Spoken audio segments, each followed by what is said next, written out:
Hey guys and girls, James Oaks with the Oaks Performance Solutions again. We're working on the Q5. I told you all in another video that we were going to end up replacing the coolant thermostat. It's now stuck open so far that the engine will no longer warm up to operating temperature unless you drive it like an hour. That's not acceptable. On these Q5 diesels, the thermostat is actually built into this big oil filter housing. This is the front side of it. The back side, thermostat right there, I'm expecting when I pull the old one out, it'll be partially stuck open, probably twisted or whatever. Now, because this comes as a kit with the oil filter housing, you have to do basically an oil change too, or spill a whole bunch of oil, so we're gonna do an oil change. In addition to that, we're also gonna change out the water pump. Water pump is rather funny looking. There's a seal on the back. Both of these are on the front of the engine, down here.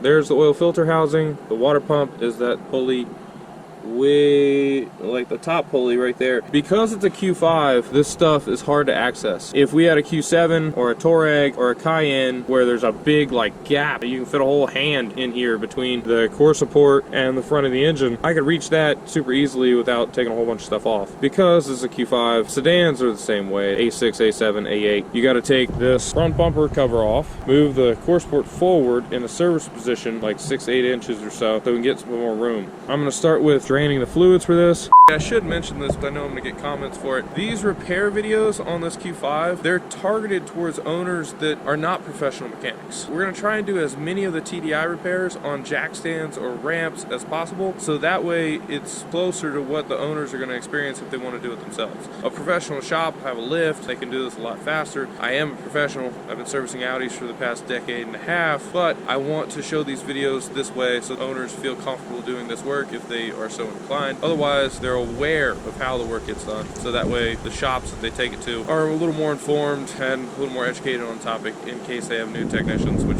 happens all the time. Now I have the vehicle jacked up. It's lifted onto jack stands. You can see it on the side down here. This part is important because to change the oil filter housing and the coolant thermostat, you have to drain the coolant and the engine oil. Basically, we're going to do an oil change and a coolant flush. Not really a flush, more say a drain and fill for the coolant. Let's use the correct terminology. But at least I get to make an oil change video too. Woohoo! So to start off with, we're going to go loosen this cap for oil fill. Also going to spin this over. Take that loose. I need to loosen the oil filter so that way it drains down. On the bottom side, down here, as you can see, my Q5 has been leaking oil for a while. Underneath here, there's the oil drain plug. Mine is a Torx. There's a coolant drain on the bottom down here. Usually, it's a coolant drain. Is that plastic screw? We're gonna pull this. We gotta take this bolt off anyways for the core support. Pull that drain. So that way, all the coolant drains into a different bucket. There's a 13 there, and I believe this little bolt right here is a T30. Take this bar off, and then we'll pull that drain and let all the coolant drain into it. We need to loosen this oil filter housing, so that way the oil will drain out from the filter area. It is a 32 millimeter. Yep, 32 mil. So we're just gonna crack it loose.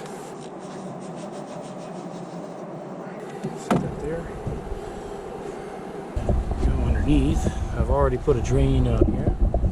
I forget if it's a T50 or a T45. This is a T45. Yeah, T45. Well, I can see that decently. This oil is nice and cold. The vehicle has sat here all day long, so this is going to take a while to drain. You do have to replace this drain plug seal, the little thing right here, because it crushes down when you tighten it. So let that sit and drain.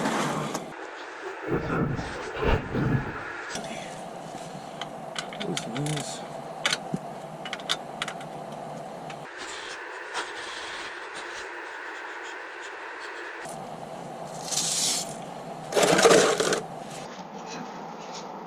Loosen T30.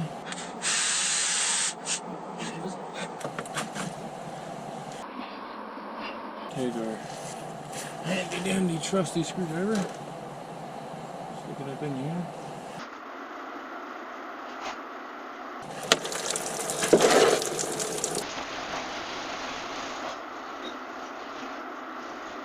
We'll let this sit and drain for a while. Love making a mess. Next up, we need to pull this whole front bumper cover off. This looks more intimidating than it actually is. It's just a ton of little screws and it comes right off. First, I actually like to start on the bottom, and on the bottom, my car didn't come with a belly pan, by the way. Other cars might. There's a lot of little screws that should be holding the bottom of the bumper on. This car has one right there, right there, right there, right there. There's a ton of little screws that got to come off on the bottom. There's some screws in the fender openings, right there, right there, up there. Same on both sides. Then this top cover comes off. Mine just has these little trim pieces that pop up in the middle section, and the whole thing pops out and the whole thing pulls off. And there's a couple bolts in here, like one there and one over here. There's some electric connectors behind the bumper. Usually they're on the driver's side, left side, and we can take the bumper off.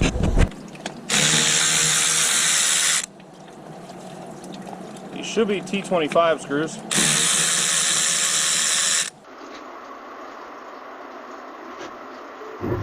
Inside here we have a fog light and some other stuff, so I'm gonna disconnect this fog light. Grab the bottom lock and pull down, it'll come right out. No, not the best lighting in here. Alright, move to the other side. Next up, we get to take this top core support cover off. Just these plastic hops, pull them up, should come right out, separate, and they come off like that.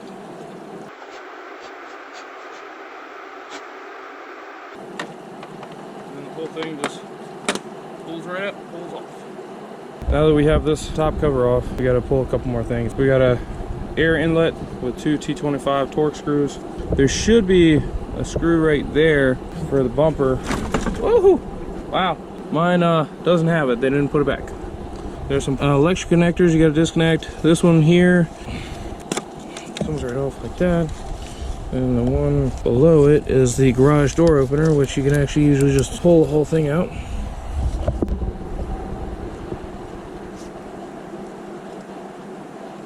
We got the bumper off. It just pulled right out because it's missing some screws. Not uncommon. You can see the very nice dark side, bigger front mount intercooler. Actually says dark side and on the top. We'll loosen the front end up, move it forward. Now we need to loosen the core support enough and put the bolts in it to be able to move it forward like 6 to 8 inches to give us a little more room to work on it. So this car has definitely been serviced by someone that didn't really care about putting all the bolts back. Makes it a little easier, a little more interesting too. So there's a few things we need to loosen to move forward. This coolant line from the coolant tank, it's got a little clip that quickly detaches and then the line pulls back. There's a couple bolts as well. T30 bolt here. There should be one way down here behind the headlight. This side's missing. The other side over here has both bolts, this one and the one down here that is very difficult to see. You just gotta believe me that it's a T30 bolt. Moving to the front side, there's a bolt here on the side, another T30, couple 16s that hold the crash bar to the frame back there. There's two of them back there on top, one on the bottom for mine. This lower bar that we took off for draining the coolant, there's one on the opposite side. We just need to loosen the one bolt. And there's actually core support special tool bolts that go in here to hold the core support on, because otherwise if you loosen all this stuff, it'll actually fall off. They make it kind of fun.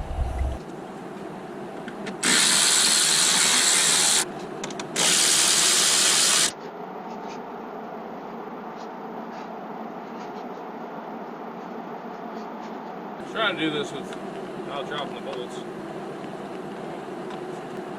Yeah, difficult. Takes a little effort sometimes.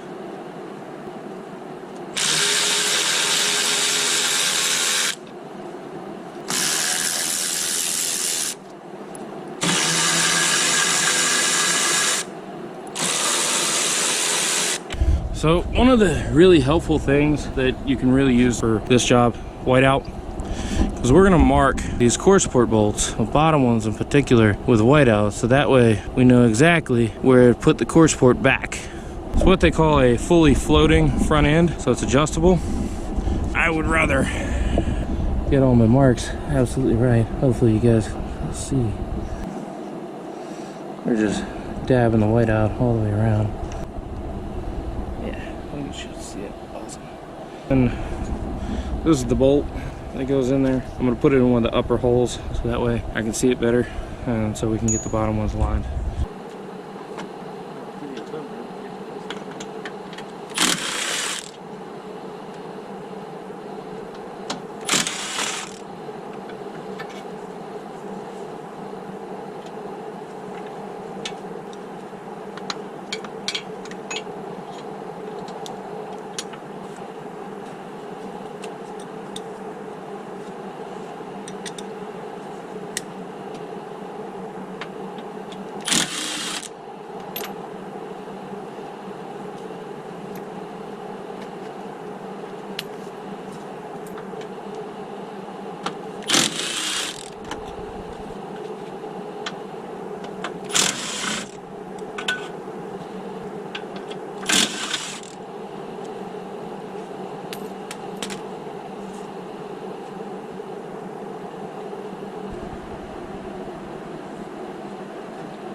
you guys a better explanation of how this comes off.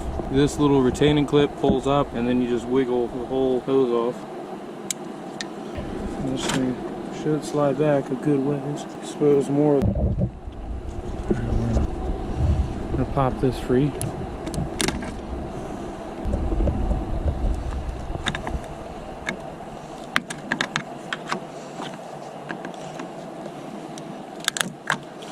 Well, now at least we have a little more room to reach everything. Woohoo! Not great by any stretch, but better than nothing. At least I can get my hands down in there. To get the water pump out, we got to take the pulley off, which we're going to loosen these triple square bolts, get the oil filter housing off. There's a couple things. We're going to disconnect some of these electroconnectors just so they're out of the way so I don't damage them. These oil pressure sensors got to come off. This hose, this metal pipe goes around over here to this side. It's got to come free. A couple things have to come off. Hopefully it doesn't fall off there. So we can go and crack the water pump pulley bolts loose with the belt on. And then we get to use the T60 Torx, massive thing, to loosen the tensioner.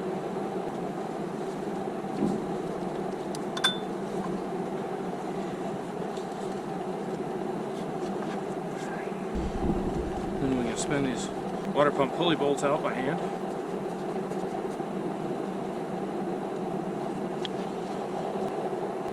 Sometimes these pulleys require a little bit of persuasion to come off.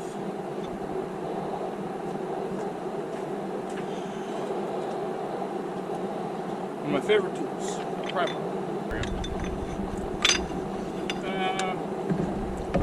Pulley comes right off. Done.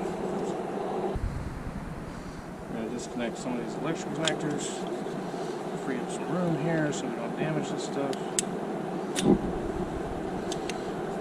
Fan of not damaging things on cars.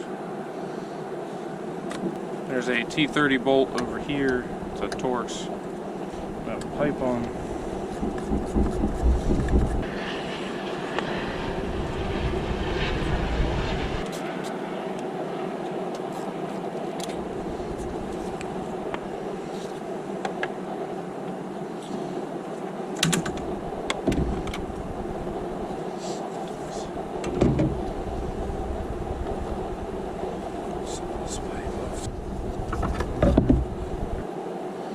Sensors to take off, clean off the area, loose up bolts. I can't see this. There's one electric connector down there we'll have to take off with it. Can't see it very well.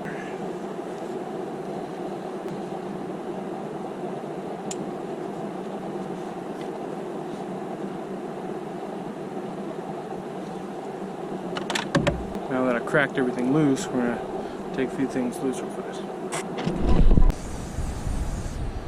Spraying silicone lubricant on these clamps and these hoses so that way I can loosen these clamps.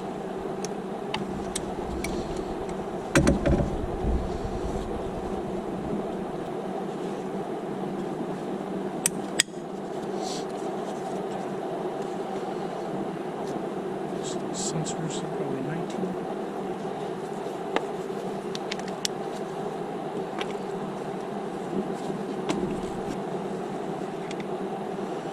Pressure sensor, we're going to screw it into the new one.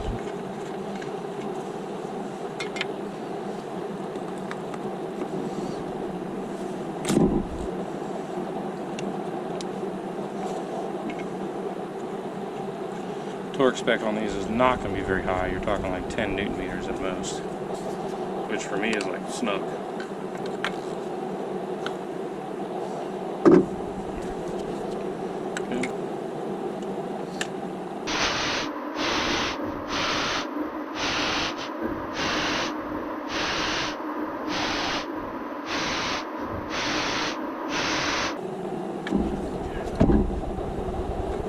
So I like to use the new one as a visual reference compared to the old one. Make sure I got all the bolts. Yep, this one.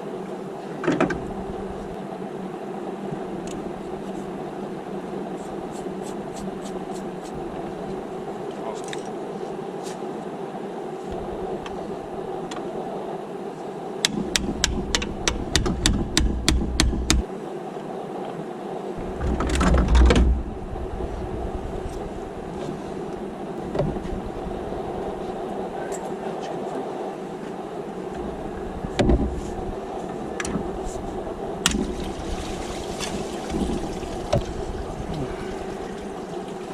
Look at that beauty. That's definitely original. Yeah. Beautiful.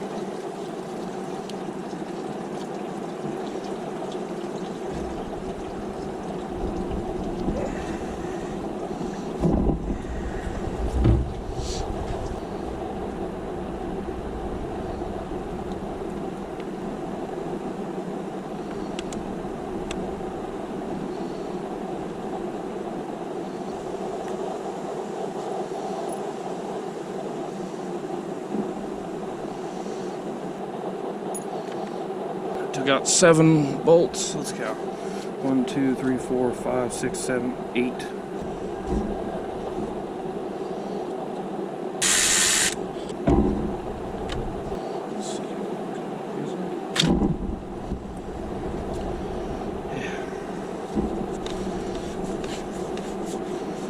So, this thing not moving the way it should. It's stuck. It's actually sticking open. Let's compare. So, it's a little hard to see, but it's crooked.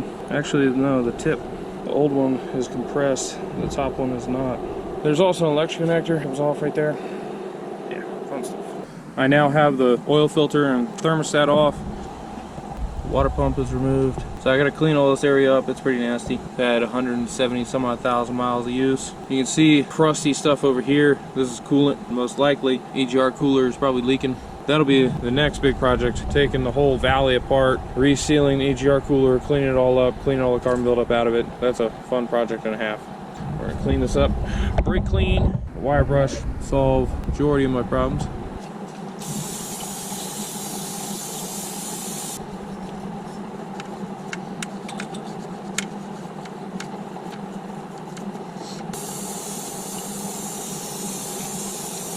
About as good as she's gonna get. We're not going for spotless. We're just going for clean, fresh mating surface, so that way you get a good seal. Don't have to come back in here for any sort of leaks or anything.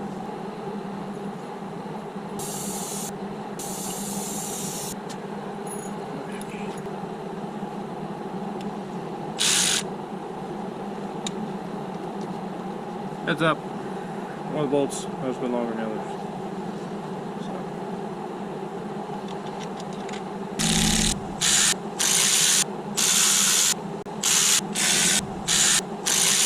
So I have the oil filter housing. The bolts are all run down for this. I want to put the water pump on, get the bolts started, and I'll come back with a torque wrench and tighten everything really fast. Make sure the seal is on there correctly. That is one funny looking seal.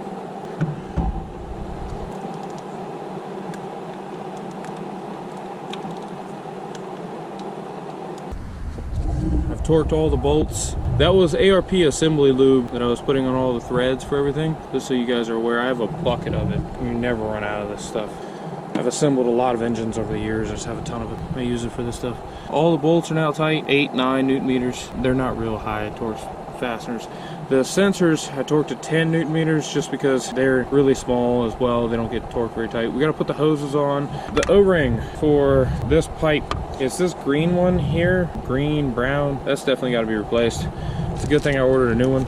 It's part number 059-121-437. There's a new one, looks a lot better. So we're gonna put all this stuff back together, then put the belt on, move the front end back, so that way I can put that radiator hose back on for the tank, and then we're gonna vacuum fill it because that's a lot easier than trying to manually bleed this. Woohoo!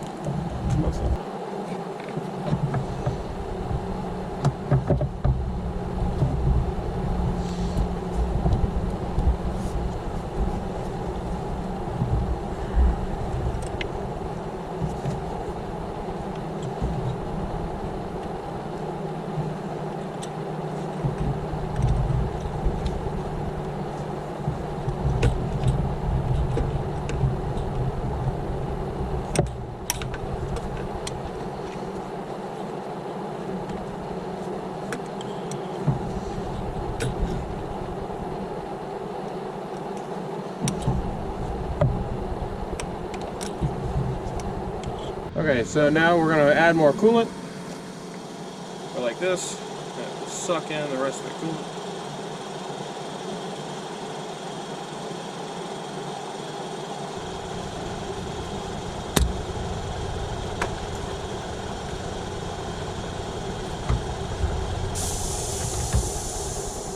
I've put coolant in it. We're now going to use this little hand pump to see if we have any leaks.